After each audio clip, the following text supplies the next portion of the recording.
pastor Paulo Júnior que viesse aqui, nós vamos orar por ele. Lembrando que depois da palavra do Paulo Júnior, a gente vai ter um jantar aí delicioso. Nós estamos montando aí as mesas ali atrás. Esse jantar já está assim, super famoso todo ano. Já está tendo até maior competição aí para ver quem faz um pernil mais gostoso, o lombo mais gostoso. É sempre uma competição, é sempre bênção, né? Então, todos vocês estão convidados e para desfrutar conosco, para aproveitar essa festa aqui, logo após esse culto, tá bom? Em nome de Jesus. Pai, muito obrigado. Obrigado pelo privilégio de nós sermos amigos. Obrigado, Pai, porque somos uma família. Obrigado, Pai, pela vida do pastor Paulo Júnior. Eu quero te agradecer e te bendizer, e te pedir que o Senhor seja a boca, ó Pai, dele. Que o Senhor possa falar, ó Pai, em nome de Jesus, aos nossos corações e transmitir a vontade do Senhor e o desejo do Senhor. Por isso, fala conosco, Espírito Santo de Deus. Nós te louvamos e te agradecemos em nome de Jesus. Amém. Graças a Deus. Muito bom estar aqui. Maravilha. Nós vamos adorar a Deus e manifestar a glória do Senhor na nossa vida, dar testemunho daquilo que é a plenitude de Deus no nosso coração, através de mais um cântico. Eu estou alegre porque o Gilberto já anunciou o jantar, falou que vai ser bom.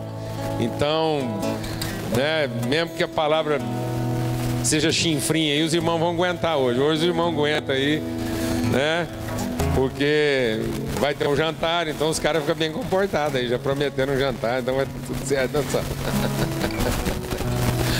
Graças a Deus. É uma alegria a gente estar aqui em família. A gente sabe que, na verdade, o melhor de tudo é a gente compartilhar os corações, né? A gente emprestar fé um ao outro e a gente poder exercitar essa fé numa perspectiva mútua. Antes a gente está orando aqui, orando e adorando em louvor e cântico,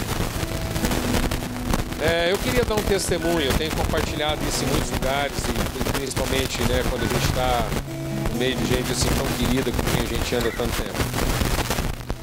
E a gente vai compartilhar um pouco sobre isso hoje à noite, falando daquilo que é a obra do Espírito Santo de Deus na nossa vida. E talvez a gente ainda não entendeu completamente o que estava no coração de Deus quando Ele nos criou, Ele nos fez. Sabe, amados, eu estou chegando à conclusão. Deixa Deus ministrar o seu coração aqui, e até antes de vocês estarem adorando aqui, que isso é importante. Eu creio que quando Deus fez a gente e entregou o Filho dele em favor da gente, a última coisa que Deus estava pensando, se é que Ele estava pensando nisso, era em culto. Deus não fez a igreja para culto.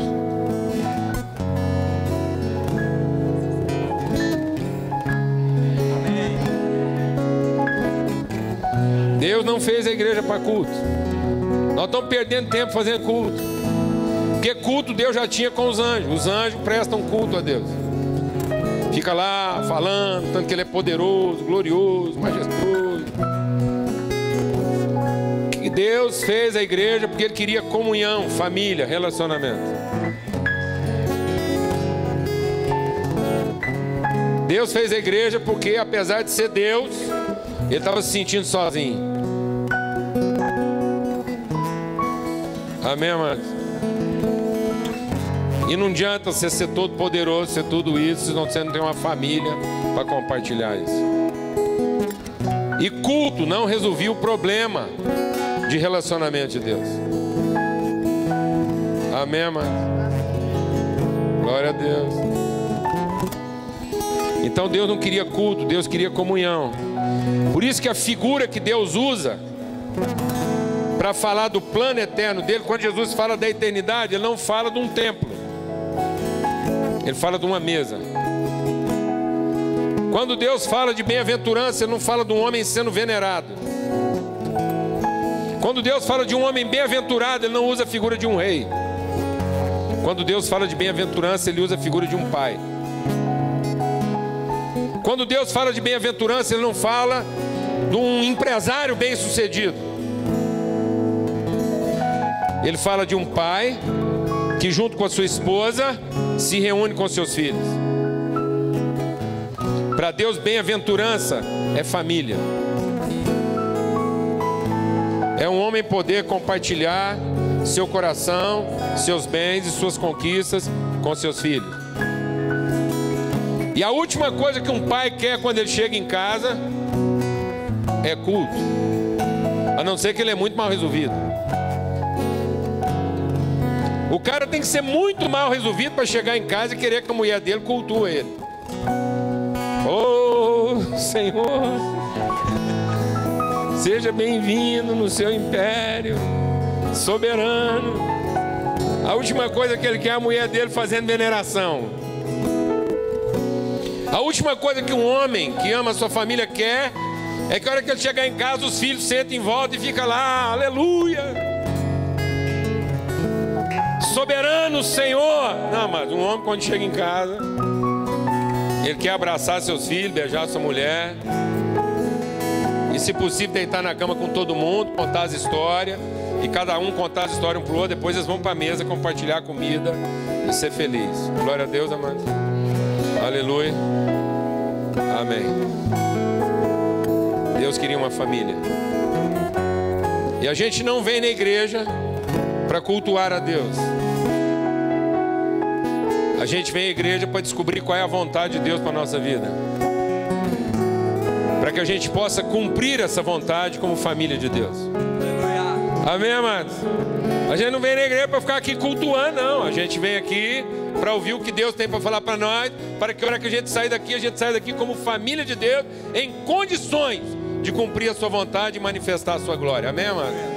É isso que você quer? Aleluia, glória a Deus. Então vamos adorar a Deus, adorar no sentido de conhecê-lo, de manifestá-lo, de comungar com Ele, a sua natureza e o seu espírito, amém? Porque Deus nos reuniu aqui para ter comunhão conosco, e não para que nós o venerássemos. E não para que nós o venerássemos. Não é veneração que Deus quer, é relacionamento. Até o diabo, do jeito dele, é obrigado a cultuar a Deus. Toda vez que o diabo encontra com Deus, ele fica lá, Senhor, e ele não é besta, ele pianinho. Sim, Senhor, como é que é? Amém, mano? Aleluia. Quem está alegre aqui? Glória a Deus. Aleluia. Esse aqui é o único lugar que irmão pode casar com irmã, amém? Amém? Glória a Deus. Aleluia. As meninas ficam tudo doidas lá, os caras aqui, ó. Aleluia, glória a Deus, né? Também põe uns homens bonitos desses, umas mulheres bonitas dessas aqui, os caras falam, igual o Paulo Júnior falar de família. Não, aqui espiritualmente pode. Amém? Aqui a gente é parente, mas glória a Deus. Amém, aleluia, amém. Vamos adorar o Senhor. Aleluia. No céu, santo é o teu nome, venha a nós teu reino, seja feita a tua vontade na terra como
sempre. Amém.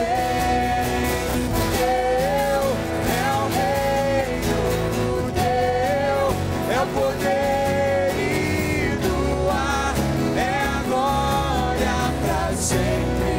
Amém.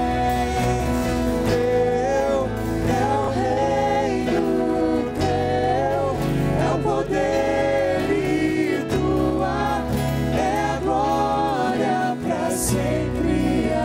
Amém. Aleluia. Graças a Deus ter perspectiva do que vem aí pela frente. A gente estava se reunindo aí, buscando a direção de Deus, e depois de orar, buscar e testificar no nosso coração, nós entendemos que a palavra que Deus tem colocado no nosso coração para estar compartilhando nesse ano de 2015, por quanto tempo Deus quiser que a gente medite e reflita sobre isso, é sobre o ministério, obra e ministério do Espírito Santo na nossa vida. Então a gente quer compartilhar de forma bem ampla, bem e profunda, aquilo que é a nossa relação com o Espírito Santo e aquilo que é a obra do Espírito na vida da igreja. Então nós vamos estar usando vários textos da palavra de Deus para isso, especialmente o texto lá de Atos 1:8, que diz: recebereis poder ao descer sobre vós o Espírito Santo. E eu queria compartilhar um pouco com a igreja sobre isso e já introduzir um pouco desse assunto, esse desafio, para que os irmãos estivessem orando sobre isso e meditando sobre esse texto. O texto de Atos 1:8, ele é bem conhecido e a gente vai estar falando sobre isso durante o ano todo, sobre essa questão desse derramar do Espírito, que é a promessa de Deus. Toda a obra de Cristo na nossa vida foi para permitir, para nos dar as condições para que a gente pudesse agora viver com Deus, sendo guiado pelo Espírito. Foi para restaurar a nossa relação e a nossa intimidade com o Senhor. Então a obra de Cristo culmina no derramamento do Espírito Santo. Então tudo que Cristo fez foi para nos reconciliar, foi para nos devolver ao conselho original de Deus para a nossa vida, e assim a gente pudesse ser e viver como de fato filhos de Deus. Então Deus tem um plano de gerar filhos.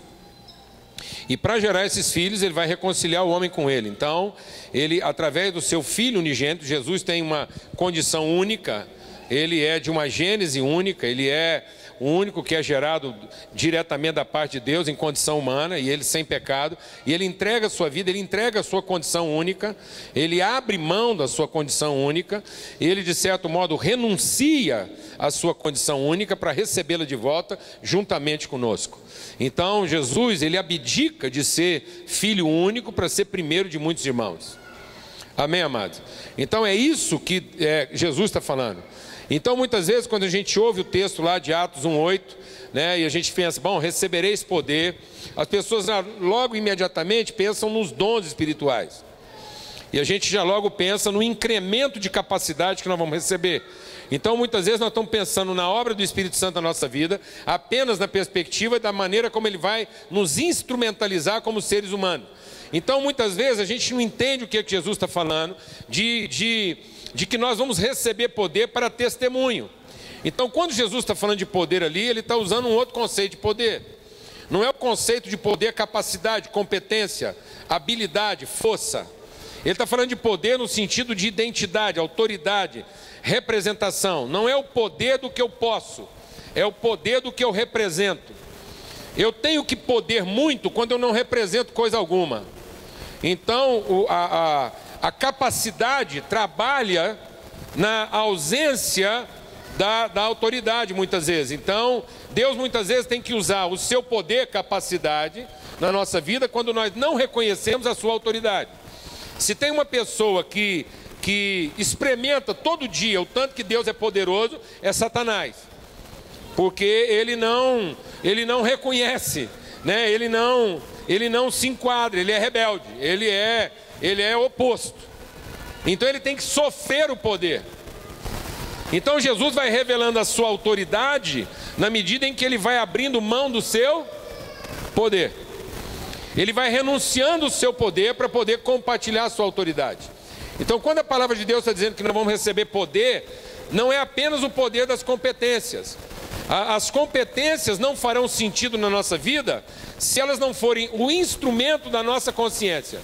Enquanto então a palavra de Deus está dizendo que nós vamos receber poder do Espírito Santo, e é isso que nós queremos trabalhar esse ano, esse entendimento, essa obra do Espírito em nós. Então, antes do Espírito nos conferir uma competência, ele vai transformar a nossa consciência. Amém, amados? Paulo chega a dizer que todo o poder que o Espírito pode me conceder em termos de competência pode ser de nenhuma utilidade se eu não tiver a consciência transformada pelo seu amor. Ele diz o poder de profetizar, o poder de se sacrificar, o poder de falar outras línguas. Tudo isso pode ser coisa alguma se o meu entendimento não estiver transformado na consciência de quem Deus é como meu Pai, de quem eu sou como seu filho e de quem as pessoas são como meus irmãos. Então, se o poder que eu recebo de Deus não trabalhar a favor da relação que eu tenho com Deus, que eu tenho comigo e que eu tenho com as pessoas que Deus quer cuidar delas através de mim, então esse poder não faz sentido, porque ele é sem nenhuma propriedade ou autoridade. Amém, amados? Então, quando a palavra de Deus fala de poder, nós temos que pensar no poder que está lá em João, no capítulo 1, que diz assim: todos quantos creram na obra de Cristo e todos quantos receberam desse Espírito de Cristo, receberam o poder de serem chamados seus filhos. Então essa é a obra maior de Deus na minha vida. Amém, amados?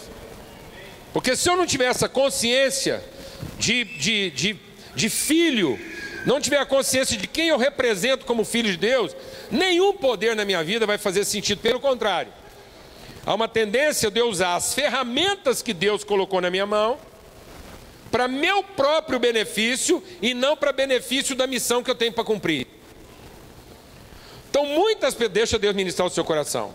Muitas pessoas hoje estão amaldiçoadas pelos dons que receberam.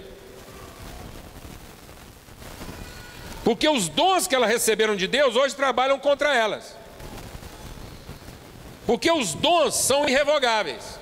Então os dons de Deus são ferramentas que Ele entregou na mão de cada um. Cada um aqui recebeu um tipo de ferramenta. Cada um aqui recebeu um tipo de habilidade, um tipo de competência para cumprir uma missão como filho. Deus habilitou todos os seus filhos para que eles fossem bem-sucedidos na sua missão. Quando eu não conheço a minha missão, quando eu não conheço o propósito da minha vida como filho de Deus, há uma tendência de eu ver a vida na perspectiva de mais poder. Eu vou explicar isso melhor. Se eu não estou vivendo de acordo com aquilo que é o propósito de Deus na minha vida, as coisas não vão funcionar. Então todo instrumental que Deus me deu não vai ser suficiente para fazer o que eu estou querendo fazer. Por quê? Porque eu estou usando essas ferramentas no lugar errado. Então eu pego as minhas competências e coloco a serviço dos meus projetos. Elas não vão ser suficientes. Elas vão ajudar, mas não vão ser suficientes. Quem está entendendo o que eu estou falando? Então há uma tendência de eu olhar o meu projeto de vida com uma certa carência, como se Deus não tivesse me dado tudo que eu preciso.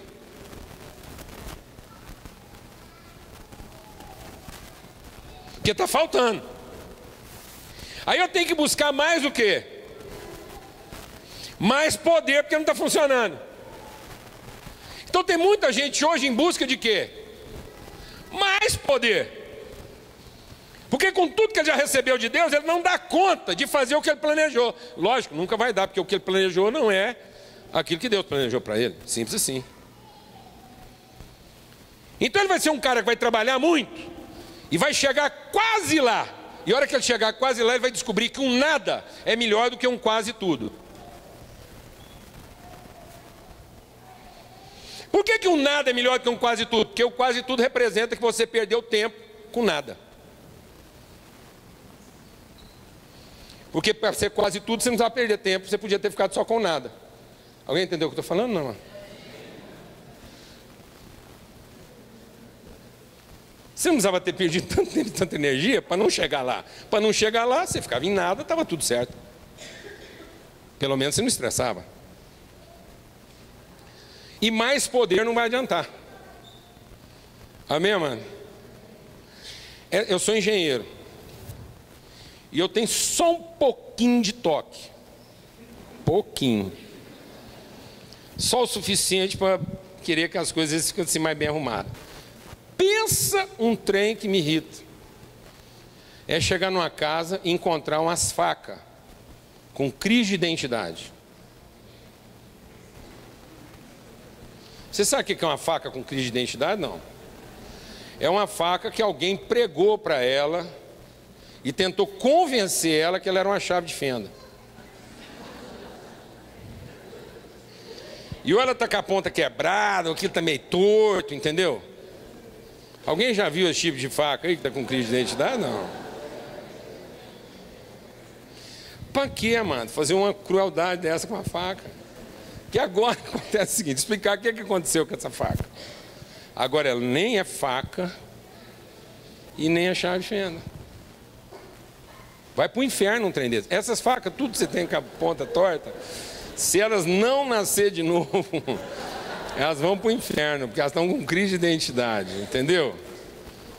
Garfo que alguém falou para ele que ele era abridor de lata, entendeu? Pega o garfo, bate na ponta dele, o dente vira uma aranha, mas a lata não fura. Você entendeu o que eu estou falando ou não? Hein, amados? Deus de misericórdia. Colher de sopa que, com crise de identidade, que é pá de jardim. Tem condição de um trem desse? Não era mais fácil? Hã? Com certeza tem um parafuso nessa casa mal apertado. Eu não preciso nem procurar. Não sou profeta. Quando eu vejo uma faca com crise de identidade, eu tenho certeza que pelo menos um serviço mal feito tem nessa casa. Tem algum lugar onde o parafuso não foi bem apertado. É um quase tudo. Não precisa ter dom de profecia, nem de revelação. Abra a sua Bíblia em Romanos 8.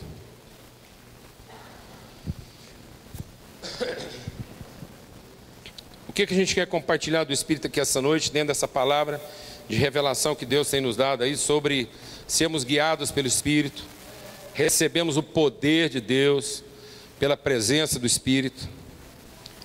Diz assim em Romanos 8, a partir do versículo 5.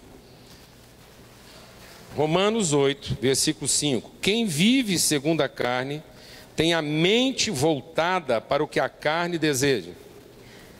Diga comigo. Quem vive segundo a carne tem a mente voltada para o que a carne deseja. Amém. Vou continuar a leitura aqui. Mas quem vive de acordo com o Espírito tem a mente voltada para o que o Espírito deseja. Diga comigo. Quem vive de acordo com o Espírito tem a mente voltada para o que o Espírito deseja. Amém. A mentalidade da carne é morte, mas a mentalidade do Espírito é vida e paz. A mentalidade da carne é inimiga de Deus, porque não se submete à lei de Deus, nem pode fazê-lo. Quem é dominado pela carne não pode agradar a Deus. Entretanto, vocês não estão sob o domínio da carne, mas do Espírito. Se de fato o Espírito de Deus habita em vocês.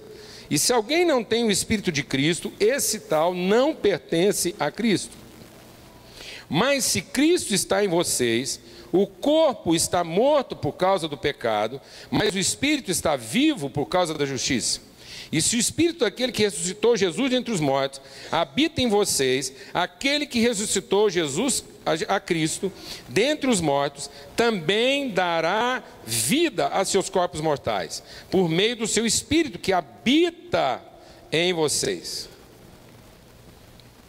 Portanto, irmãos, estamos em dívida não para com a carne, para vivermos sujeitos a ela, pois se vocês viverem de acordo com a carne, morrerão. Mas se pelo Espírito fizerem morrer os atos do corpo, viverão. Porque todos os que são guiados pelo Espírito de Deus são filhos de Deus. Amados, quando a palavra de Deus diz, recebereis poder e sereis minhas testemunhas, é o poder de ter a convicção. O Espírito em nós transforma a nossa consciência a respeito de nós mesmos. Um dos problemas que nós temos, e boa parte dos cristãos ainda tem, a palavra de Deus diz que, quando a gente está falando aqui, nós não estamos falando de salvação futura, nós não estamos falando aqui se a pessoa vai para o céu, vai para o inferno. O nosso problema é que nós reduzimos, deixa Deus ministrar o seu coração, o nosso problema é que nós reduzimos todo o evangelho a juízo. E o evangelho não é para definir juízo, o evangelho é para manifestar a justiça. O reino de Deus é justiça, paz e alegria no Espírito Santo. Então o evangelho é para que a gente viva o reino de Deus e a sua justiça. Mas nós não estamos interessados em buscar a justiça de Deus. Nós estamos interessados em definir o juízo de Deus. Então toda a nossa espiritualidade está reduzida em saber quem vai ser aprovado e vai ter direito a receber alguma coisa de Deus, e quem está reprovado e não vai ter direito. O que acontece entre o início da minha vida e o fim não interessa. O que interessa é que lá no final eu vou estar diante de Deus e Ele vai falar assim para mim: pode entrar, você é salvo. E muitas vezes eu não estou preocupado em transformar essa perspectiva de salvação numa consciência de gente salva. Então eu fico dizendo que eu vou para o inferno, mas a minha vida na terra não traduz essa consciência. E por que ela não traduz essa consciência? Porque eu estou vivendo uma forma de vida imatura. E muitas vezes eu sou filho, e a palavra de Deus diz lá em Gálatas o quê? O filho, enquanto ele é criança, em nada ele é diferente de um servo. Mas quando vem a maturidade, ele recebe o Espírito de Deus. E o Espírito de Deus testifica no Espírito dele que ele é filho de Deus e que Deus é seu Pai. Então ele não tem mais com Deus uma relação de serviço. Ele tem com Deus uma relação de consciência. Não é mais o que ele tem que fazer para ser aprovado. É o que ele pode fazer para de fato representar a natureza que ele tem em comum com seu Pai. Então não é uma lei de comportamento externo. A lei de Deus não é uma lei de regulação. De modo que eu obedeço uma lei de regulação, e se Deus me pegar no momento bom em que eu estou obedecendo essa lei, eu vou ser aprovado e vou receber o direito de ir para o céu. Não, não é uma lei de regulação externa. É uma lei de orientação interna. É a consciência de quem eu sou. E a consciência de que não há outra forma de vida para mim.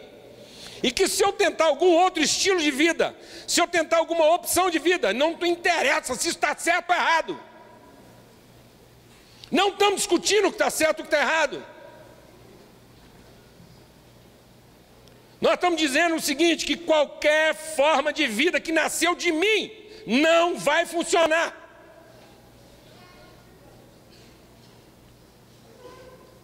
Estão entendendo isso, amados? O problema, deixa Deus iniciar o seu coração.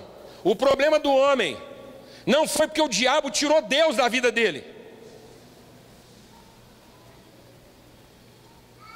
A nossa maldição não é porque o diabo fez o homem parar de pensar em Deus. A desgraça foi porque o diabo ensinou a gente a colocar Deus no fim. O diabo ensinou a gente a pensar que se eu fizer a coisa certa é lá que eu vou chegar. Não interessa do jeito que isso começou. E o pecado não é definido no fim. O pecado é definido na origem. O pecado não é uma coisa errada que eu faço. O pecado é qualquer coisa que eu faço na presunção de que eu podia definir alguma coisa boa para mim mesmo, sem antes ter ouvido Deus.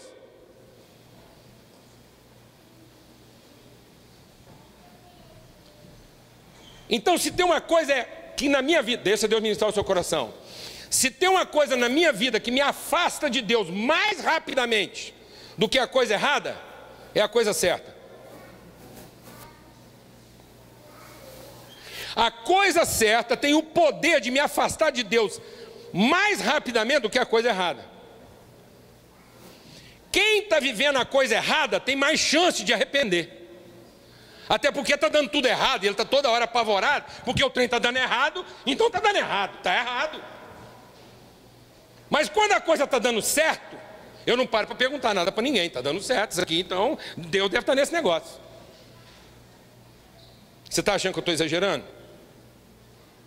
2 caras foram no templo, um fazendo tudo errado e o outro fazendo tudo certo. Qual saiu justificado? O errado, né? Porque quem estava fazendo tudo certo olhava para Deus e achava que Deus tinha que fazer o quê?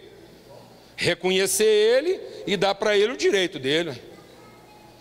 Ele não queria escutar Deus, ele queria que Deus o escutasse. Um pai tinha 2 filhos, um fez tudo errado, o outro nunca fez nada de errado. Qual foi justificado, mano?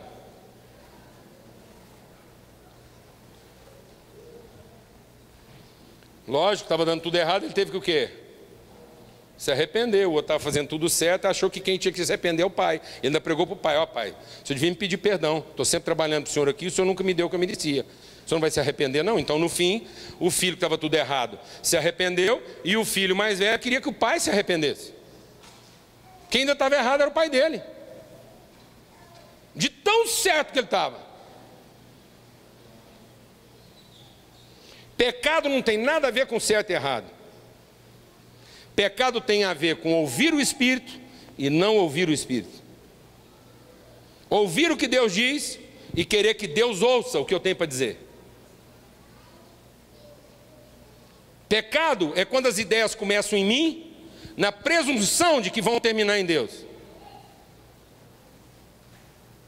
Santidade é a certeza de que as ideias começaram com Deus e por isso vão terminar em Deus. Amém, amado? Esse é o poder de ser guiado pelo Espírito Santo. E a gente está vivendo como menino porque a gente está colocando Deus aonde? No fim.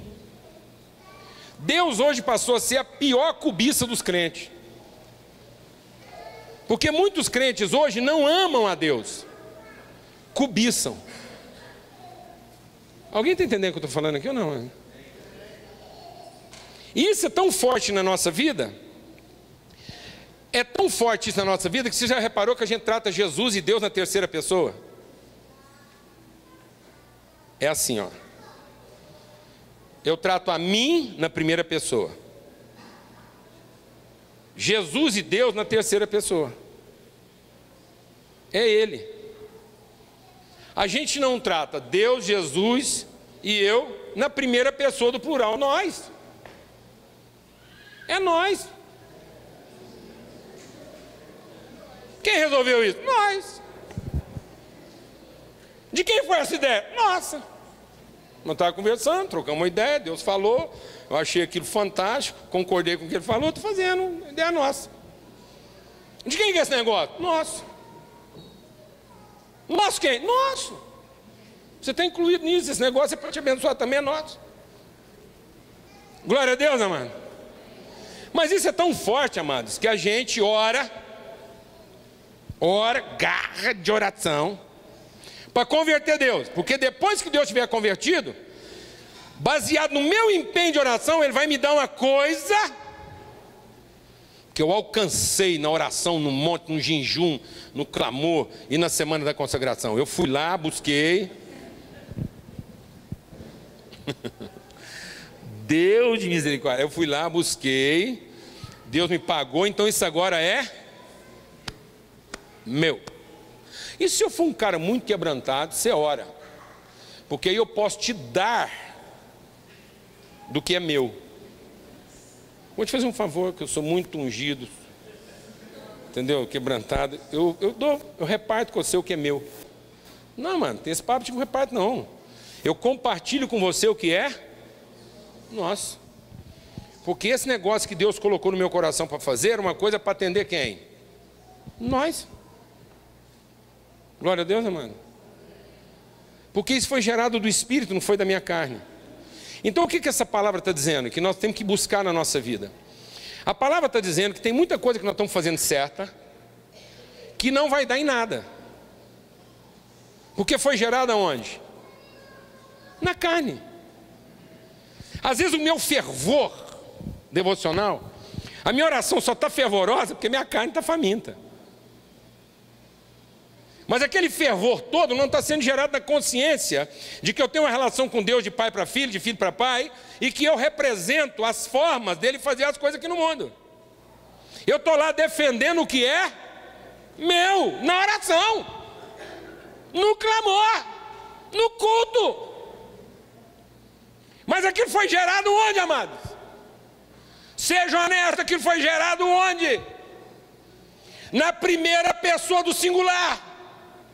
E está direcionada à terceira pessoa do singular.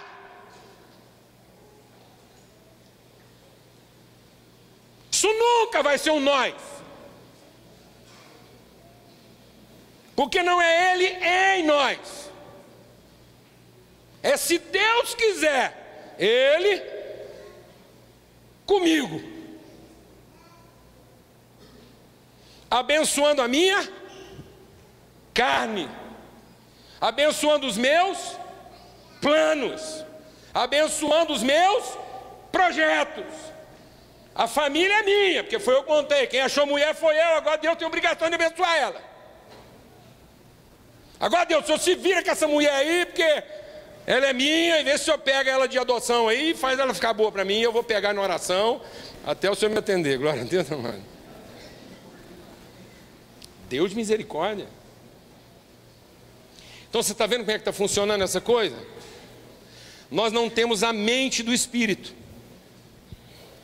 Então o nosso empenho em buscar o Espírito Santo, amados, é para que a gente tenha a mente do Espírito.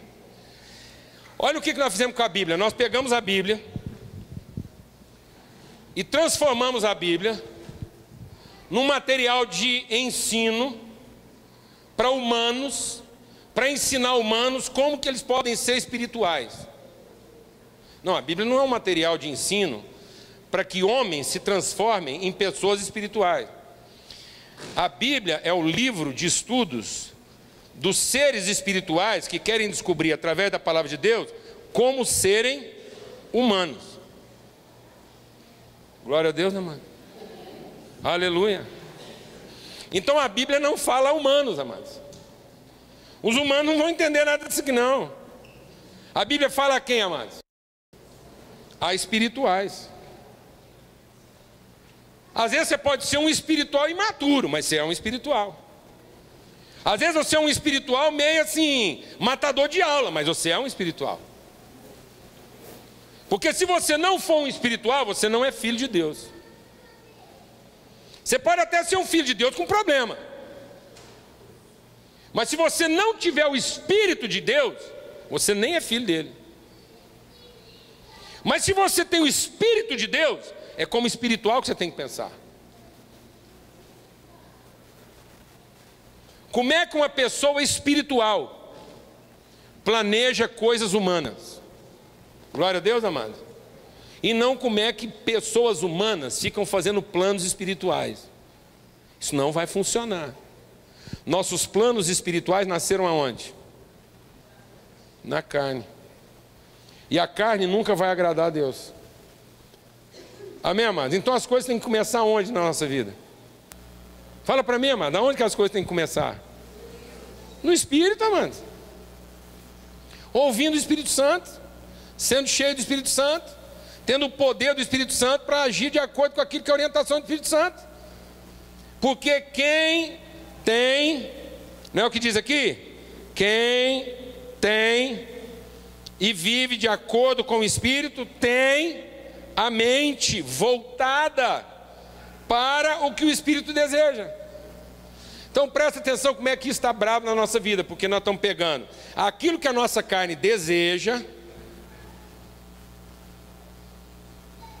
e apresentando isso para quem?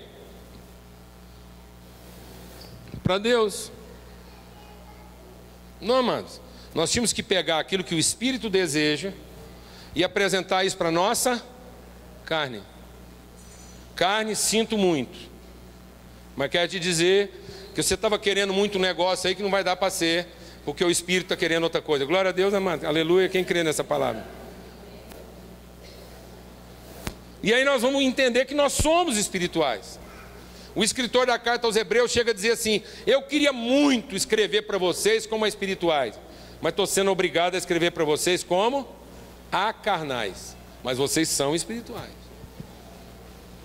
Então o que nós somos, amados? Espirituais. Quem habita em nós? O Espírito Santo. E nós estamos aqui para fazer a vontade de quem? Do Espírito. E se você estiver tentando fazer a sua vontade, se você está pensando que Deus vai concordar com aquilo que nasceu de você, eu vou te falar uma coisa: você vai desfrutar da misericórdia de Deus, como qualquer pecador incrédulo desfruta. Mas vai ser um quase lá.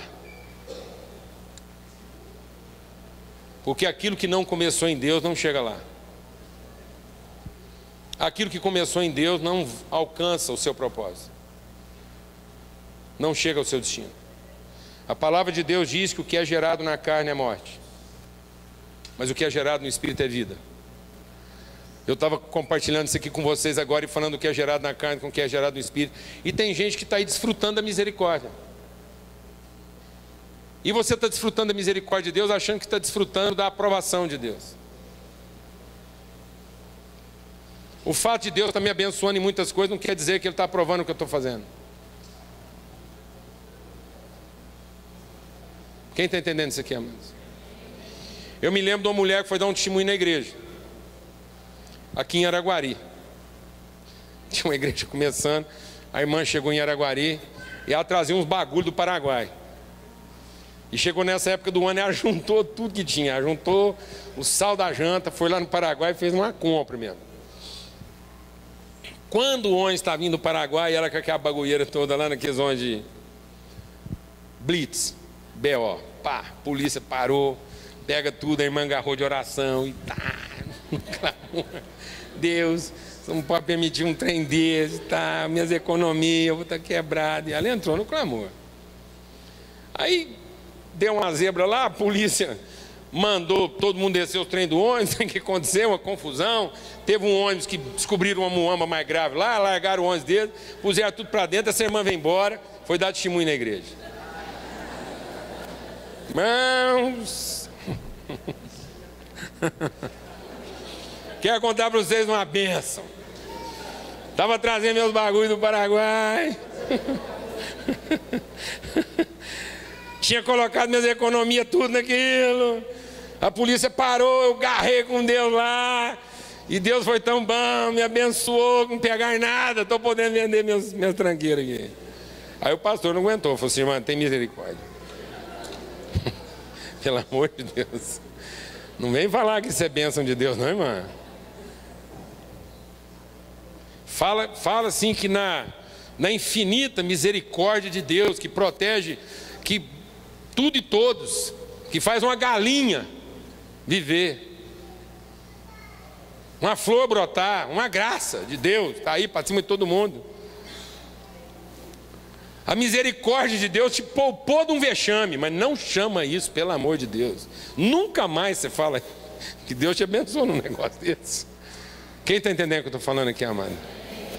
E às vezes nós estamos vivendo a vida igual um frango, amado. Não é? Acontece um tempão lá na sua casa, poupa o frango, amém? Você ganha um pouquinho de dinheiro a mais, não precisa matar o frango. Aí o frango vai ajoelhar lá e fala assim: oh Deus, obrigado. Não, deu sorte, vai chegar a vez dele, qualquer hora ele roda lá. Basta a mulher ficar com febre, ele vira canja. Amém, amados? Isso é um quase tudo. Mas isso é pior do que um nada. Porque é muita coisa para lugar nenhum. Não é isso que Deus quer para nós. Deus quer que a gente seja guiado pelo Espírito. Deus quer que a gente pense espiritualmente. Deus quer que a gente deseje espiritualmente. Deus quer que a gente sonhe espiritualmente. Porque é isso que nós somos. Um espírito, o Espírito habita em nós. Ele não está conosco, Ele está em nós. Deus quer que você faça planos com Deus e não planos para Deus. Deus não quer que você compartilhe seus planos com Ele para que Ele te abençoe. Não, Deus quer planejar com você, como seu pai. E sentar com você e dizer: filho, vamos gerar algo juntos aqui. Eu quero gerar algo através de você. Eu quero construir algo através de você. Eu quero realizar algo através de você. Eu quero contar algo através de você. Eu quero montar uma história através de você. E essa história que eu vou montar através de você, essa história que eu vou contar através de você, esse plano que eu estou gerando com você, ele será consumado. Você pode investir sua vida nele. Você pode investir seu recurso, sua vida, seu tempo, sua saúde, que você não será frustrado. Porque ele será consumado. Você tem a minha garantia. Glória a Deus, amados. E é isso que nós queremos. Nós queremos nesse ano que a gente possa entrar mesmo no mover do Espírito e que seja Ele a gerar as coisas no nosso coração. Alcançar tempo de maturidade, de disposição, de empenho, de coisas novas que Deus quer gerar através da nossa vida. Não ficar gastando o nosso tempo aqui para Deus abençoar coisas que vão chegar quase lá. Vão gastar a nossa vida inteira, mas vão chegar quase lá. E não é isso que Deus quer. Deus quer que a gente gaste a nossa vida em algo que vai chegar exatamente onde Deus diz que chegaria. Amém, amados? Em nome de Jesus, vamos ter uma palavra de oração. E eu quero profetizar essa palavra sobre a igreja aqui. Plenitude do Espírito, poder do Espírito, testemunho do Espírito. Que cada um aqui não esteja desejando na carne, pensando a bênção do Espírito naquilo que você planejou na carne. Mas que você possa planejar no Espírito, sonhar no Espírito, desejar no Espírito, porque é isso que você é. Você é alguém espiritual. Você é filho de Deus. Você não é um filho de homem que Deus vai abençoar. Você é um filho de Deus que Deus vai usar como homem. Amém? Em nome de Jesus. Senhor, muito obrigado por esse tempo aqui. Obrigado pela alegria da gente estar junto. E obrigado porque essa é uma reunião da sua família. Uma família de espirituais. É verdade que nós temos diferença de maturidade, de percepção, temos diferença de compromisso, de experiência, mas nós somos espirituais. Somos os teus filhos. E nós clamamos por maturidade para todos os filhos. Que a gente possa deixar para trás as coisas de criança. Que a gente possa deixar para trás os planos de criança, os pensamentos de criança. E possamos pensar as realidades espirituais. Ter sonhos e planos no Espírito, formados pelo Espírito. Porque todos que são guiados pelo Espírito são filhos do Senhor. E é isso que nós queremos, viver como filhos do Senhor. Receber o poder de ser feito seus filhos. Receber o poder, ó Deus, de representar a tua vontade. De viver de acordo com a tua vontade. Em nome de Cristo Jesus. Para que a gente não diga eu e o Senhor. Para que a gente possa dizer nós. Nosso Pai. Nosso Pai, nosso irmão, nosso amigo, em nome de Cristo Jesus, em nome de Cristo Jesus, amém e amém, graças a Deus. Amém, obrigado, Júnior. Pessoal, a gente quer dar só um recado aqui e orientar a respeito do jantar. Primeiro, a gente está vendendo esse livro é de autoria do pastor Paulo Júnior, chama DNA e Propósito, uma consciência de identidade e natureza em função da vida da igreja. Muito bom, viu?